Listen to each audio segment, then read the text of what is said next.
Hi fam, welcome back to travel G2B. ஆப்பிரிக்கால ஒரு இடத்துல மிருகங்கள்லாம் தண்ணி பக்கத்துல போனாலே மிருகம்லாம் கல்லா மாறிடுதாம். ஆனா அந்த இடத்துல தான் ஆயிரக்கணக்கான ஃபிளமிங்கோஸ் ஒண்ணு கூடும். ஆனா ஃபிளமிங்கோஸை தவிர வேற எந்த மிருகமும் அந்த தண்ணி கிட்ட வராது. அந்த இடம் பேர் தான் லேக் நேட்ரான். அது ரொம்ப வித்தியாசமான, அதோட ரொம்ப பயங்கரமான இடமும் கூட. சில பேர் இது சபிக்கப்பட்டதுன்னு சொல்றாங்க, சில பேர் இல்ல அதை நீங்க தப்பா புரிஞ்சிட்டு இருக்கிறீங்க அப்படின்னு சொல்றாங்க. ஆனா ஒரு விஷயம் நிச்சயமா சொல்லலாம். அது என்னன்னா, சயின்ஸ் இந்த லேக்கோட சீக்ரெட்ஸ்லாம் என்னென்ன அப்படின்னு தெரிஞ்சுக்க நினைக்குது. இந்த லேக் நேட்ரான் எங்க இருக்குன்னா, கென்யாவோட பார்டர்ல, அதாவது நார்தர்ன் டான்சானியால இருக்கு. இது கரெக்டா ஈஸ்ட் ஆப்பிரிக்கன் ரிஃப்ட் வேலியில இருக்கு. இதை சுத்தி சீனரி பார்த்தா அவ்வளவு அழகா செம்மையா இருக்கும். ஆனா அந்த அழகுல தான் அவ்வளவு ஆபத்து இருக்கு. மேலோட்ட பார்க்கும்போது அந்த லேக் அமைதியா ரெட்டிஷ் பிங்க் கலர்ல இருக்கும். ஆனா கிட்ட போக போக தான் பயங்கரமான ஒரு விஷயத்த நோட்டீஸ் பண்ணுவீங்க. அது என்னன்னா, இந்த ஏரிக்கரையை சுத்தி இறந்து போன பறவைங்க, வவ்வால், சின்ன சின்ன மிருகங்க இதெல்லாம் இருக்குது. அது மட்டும் இல்லாம அந்த மிருகங்கள்லாம் ஸ்டோன் ஸ்டாச்சூஸ் மாதிரி இருக்கு. அது பார்க்க மட்டும் கல் மாதிரி இல்ல, தொட்டு பார்த்தாலும்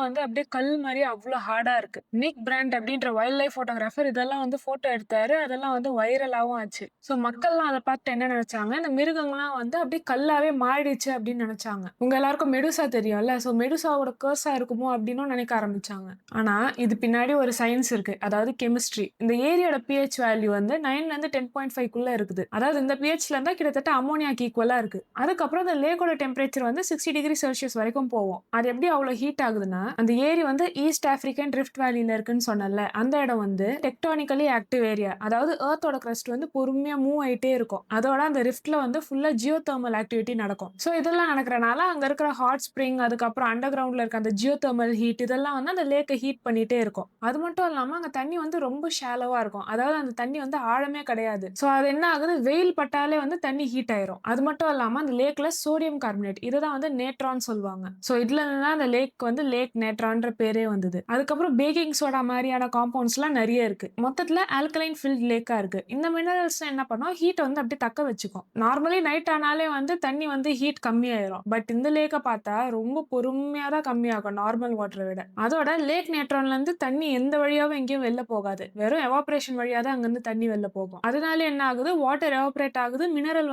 அங்கே இருந்து ரொம்ப கான்சென்ட்ரேட்டடா இருந்து. சோ அந்த மினரல் சும்மாவே ஹீட் ட்ராப் பண்ணி வச்சுக்கும். ஸோ மினரல்ஸ் அங்கே கான்சென்ட்ரேட்டடா இருந்தா அப்போ அந்த தண்ணி எப்படி இருக்கும்னு பார்த்துக்கோங்க. ஸோ என்னன்னா, ஹாட் ஸ்ப்ரிங்ல இருந்து தண்ணி உள்ள வருது, அதை கூல் பண்றதுக்கு எதுவுமே இல்லை. அதோட அங்க வெயில் பயங்கரமா இருக்கும், தண்ணி ஷாலோவா இருக்கும், அந்த லேக் ஃபுல்லா மினரல்ஸ் அவ்வளோ கான்சென்ட்ரேட்டடா இருக்கு. ஸோ இதெல்லாம் சேர்ந்துதான் அந்த வாட்டரோட டெம்பரேச்சர் 60 டிகிரி செல்சியஸ் வரைக்கும் ரீச் பண்ண வைக்குது, எஸ்பெஷலி சம்மர்ல. ஸோ இந்த எக்ஸ்ட்ரீம் என்விரான்மெண்ட், அதாவது இந்த லேக் என்னென்ன அனிமல்ஸால அடாப்ட் ஆக முடியலையோ அதெல்லாம் இந்த தண்ணி கூட கான்டாக்ட் ஆனாலே உயிருக்கு ரொம்ப ஆபத்தான விஷயமா மாறிடுது. அந்த தண்ணி ஸ்கின்னை எரிச்சிரும், கண்ணை டேமேஜ் பண்றோம், அதுக்கப்புறம் இன்டர்னல் ஆர்கன்ஸ் எல்லாத்தையும் டேமேஜ் பண்ணும். ஸோ அந்த ஏரிக்குள்ளேயோ இல்ல பக்கத்துலயோ எந்த மிருகமாவது இறந்து போச்சுன்னா அது உடனே மம்மிஃபை ஆயிரும். அந்த மம்மிஃபை ஆன மிருகம் அங்க இருக்க மினரல்ஸ், அதுக்கப்புறம் அந்த ஆல்கலைன் கண்டென்ட்டாலையும் பிரிசர்வ் ஆகுது. பட் அந்த இறந்து போன மிருகம் ஆக்சுவலா கல்லா மாறல, அது பார்க்க ஸ்டாச்சு மாதிரி இருக்கு. இது வரைக்கும் லேக் நேட்ரானாலே ரொம்ப பயங்கரமானது, ஆபத்தானது அப்படின்னு பார்த்தோம். ஆனா அந்த இடத்துல புது புது உயிர் கூட உருவாகுது. ஏன்னா அதுதான் 2 மில்லியனுக்கும் மேல ஃபிளமிங்கோஸோட ப்ரீடிங் கிரவுண்ட். அதாவது அங்கதான் அதுங்க இனப்பெருக்கம் பண்ணும். இந்த ஃபிளமிங்கோஸ்லாம் அந்த தண்ணியோட ஆல்கலினிட்டியை வித்ஸ்டாண்ட் பண்ற அளவுக்கு எவால்வ் ஆயிருச்சு. அது மட்டும் இல்லாம அந்த ஏரியில ஒரு ஸ்பெஷலைஸ்ட் ஆல்கே வளரும், அதுதான் இது சாப்பிடும். அது மட்டும் இல்லாம இந்த ஏரியோட bright red and orange colour சொன்னல, அது ஹாலோஃபிலிக் மைக்ரோ ஆர்கானிசம். அதுக்கப்புறம் அந்த ஆல்கேயோட பிக்மெண்ட் இருக்குல்ல, அதுல இருந்து அந்த கலர் வருது. அது மட்டும் இல்லாம ஃபிளமிங்கோக்கு அந்த பிங்க் கலர் தரதும் இந்த ஆல்கே தான். ஏன்னா அந்த ஆல்கேல அந்த பிக்மெண்ட் இருக்குல்ல, அதுதான் அந்த ஃபிளமிங்கோ பிங்க் ஆகுது. கடைசியில பார்த்தா அந்த ஏரி உயிரை கொடுக்குற இடமாவும் இருக்கு, உயிரை எடுக்கிற இடமாவும் இருக்கு. நம்ம இதுக்கு முன்னாடி லேக் நேட்ரானை பத்தி என்னதான் சயின்டிபிக்கல் எக்ஸ்பிளனேஷன் பார்த்தாலும் இன்னும் நிறைய அன்ஆன்சர்ட் கொஸ்டின்ஸ் இருக்கு. அது என்னன்னா, எப்படி சில அனிமல்ஸ் மட்டும் ரொம்ப பக்காவா ப்ரிசர்வ் ஆயிருக்கு, அதாவது அது உயிரோட இருந்தா எப்படி இருக்குமோ இறந்து போனாலும் அதே மாதிரி ப்ரிசர்வ் ஆயிருக்கு. அதாவது அந்த மிருகத்தை அப்படியே ஸ்டாச்சு ஆக்கினா எப்படி இருக்கும் அதே மாதிரி இருக்கு. நெக்ஸ்ட் என்னதுன்னா, வேற எந்த மிருகம் அந்த தண்ணி பக்கத்துல வந்தாலே இறந்து போயிடும். ஆனா ஃபிளமிங்கோஸ் மட்டும் எப்படி இறந்து போகாம இருக்கு. அதோட அந்த லேக் இப்பவே ரொம்ப பயங்கரமானதா இருக்கு. இதுக்கப்புறம் இப்போ நிறைய கிளைமேட் சேஞ்சஸ் எல்லாம் நடக்குது. சோ இதனால ரொம்ப வெயில் அடிச்சாலோ இல்ல மழை பெஞ்சாலோ அந்த லேக்